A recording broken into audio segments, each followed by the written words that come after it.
अस्सलाम वालेकुम बच्चों। आज 8वीं में मराठी की 8वीं कविता हमको पढ़नी है, पाखरांचे मागणे। तो बच्चों, इसके अंदर परिंदों की क्या ख्वाहिश रहती है, उसको उन्होंने कवि प्रेमचंद अहिर राव यांनी खूप चांगल्या रूपाने वर्णन केले आहे। इन्होंने खास करके हमारे माहौल में परिंदों की क्या अहमियत है, इसको दर्शाया है बच्चों। चलो हम आगे बढ़ते हैं, डायरेक्ट कविता पढ़ेंगे। कविता में पढ़ते जाएंगे और समझते जाएंगे बच्चों। करुणा असू दे सदैव माणसा, तुझ्या हृदयात आमची, तुझ्याच हातात आहे रे माणसा, आमच्या आयुष्य दोरी आमच्या आयुष्याची।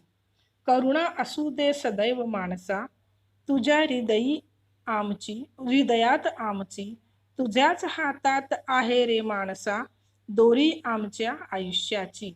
कवि कहते हैं परिंदों के कि पक्षियों के मुंह से कवि क्या कहलवाना चाहते हैं कि पक्षी कह रहे हैं, करुणा असू दे सदैव मानसा।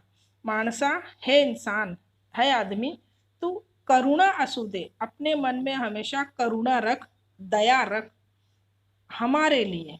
तुझ्या हृदयात, तेरे दिल में, आमची हमारी, तेरे दिल में हमेशा, सदैव का मतलब होता है हमेशा, हमारे लिए दया रख, करुणा रख। हृदय का मतलब होता है अंतर, दिल।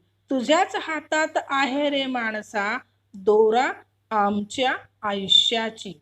तेरे ही हाथ में है रे इंसान, डोरी हमारे जीवन की। आयुष्य का मतलब होता है जीवन। हम तुम पर निर्भर है, ए इंसान, हम तुम पर निर्भर है। तो अपने मन में, यानी हम तुम पर डिपेंड है, तो हमारे लिए अपने मन में थोड़ी सी तो करुणा रख, थोड़ी सी तो दया रख अपने मन में, क्योंकि हमारी जिंदगी भी तो तुम पर ही निर्भर है। अगला, घरे मनासारखी बांधशील तू, तुझ्यासाठी राहायला, एक झाड लाव अंगणात, आम्हाला रे विश्रांती घ्यायला। क्या कहते हैं परिंदे? घरे मनासारखी बांधशील तू, तू घर अपने मन मुताबिक बांध लेता है, बना लेता है। तू जिस तरीके से चाहे वैसे अपने घर को बांध लेता है। तुझ्यासाठी राहायला, अपने खुद के रहने के लिए, एक झाड़ लाव अंगणात, कम से कम एक झाड़ तो लगा दे। तू अपने मन के जैसे, मनासार के यानी कि तेरी आवडीचा, तुझे जो पसंद है वैसे घर तू बना लेता है अपने रहने के लिए, तुझ्या राहायला। एक झाड़ लाव अंगणात, एक झाड़ तो आंगन में लगा दे, आम्हाला रे विश्रांति घ्यायला, कम से कम हमारे आराम के लिए। विश्रांति का मतलब होता है आराम। दूसरा शब्द है विसावा। विश्रांति, आराम, विसावा। तो जो पक्षी है मानुष से, इंसान से क्या कह रहा है कि अपने मन मर्जी का घर बना लेता है तुझे रहने के लिए, तो तू क्या एक झाड़ आंगन में नहीं लगा सकता है हमारे रहने के लिए? ऐसे वो उससे सवाल कर रहा है। अगला बच्चों, भव्य धरणे उभारशील तू। अभी देखो बच्चों, पहले उसने घर का बताया, परिंदा कह रहा है कि तू अपने लिए घर बनाता है, अब तो अपने लिए घर बनाता है, वैसे ही भव्य धरणे उभारशील तू, पाणी तुला वापरायला, तू धरणे बनाता है। धरणे का मतलब क्या है बच्चों? धरण यानी बांध, डैम जिसको बोलते हैं। तू अपने पानी तुला वापरायला, वापरने का मतलब इस्तेमाल करना, वापरने यानी इस्तेमाल करना। तो अपने लिए पानी इस्तेमाल करने के लिए बड़े बड़े डैम बना लेता है।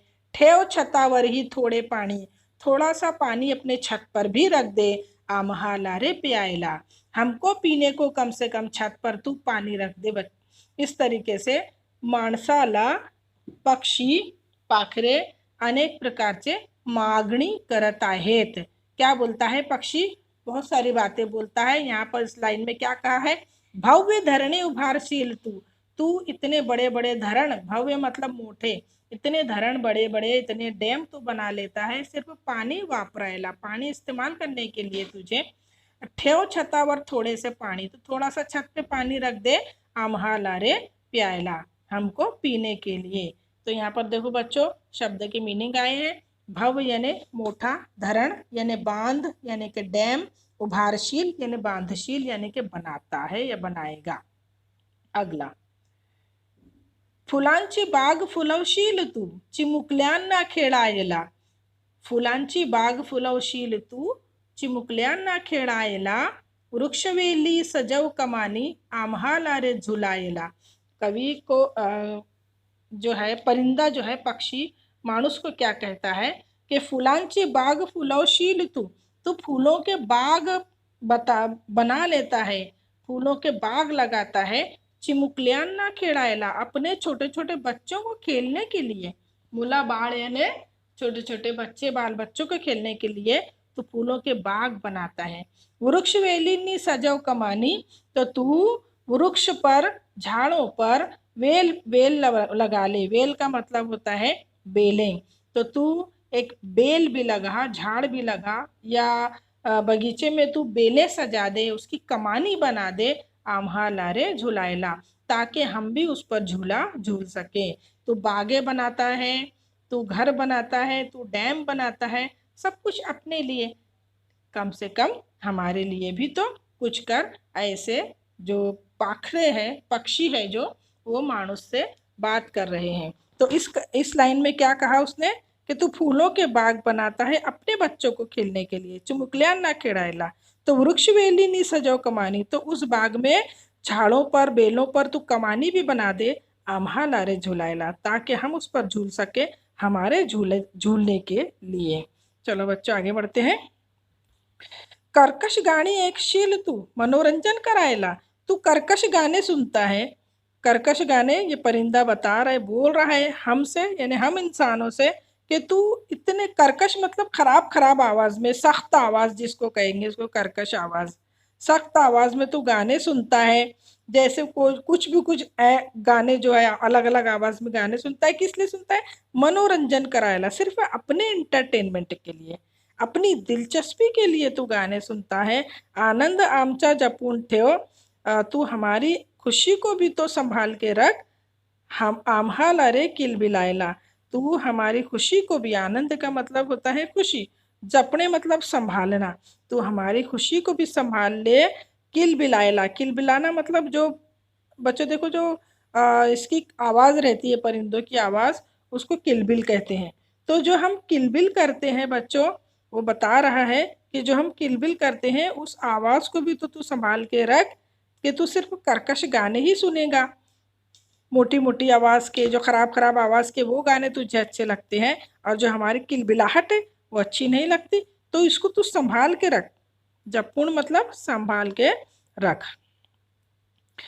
प्राण आमचा वाचवशील तू, तू हमारा प्राण बचा सकता है, हमारी जान तू बचा सकता है। मनात ठेवून भूत दया, हमारे लिए मन में भूत दया पैदा कर। भूत दया का मतलब होता है इंसान, जानवरों से मोहब्बत। प्राण का मतलब होता है जीव, जीव मतलब जान।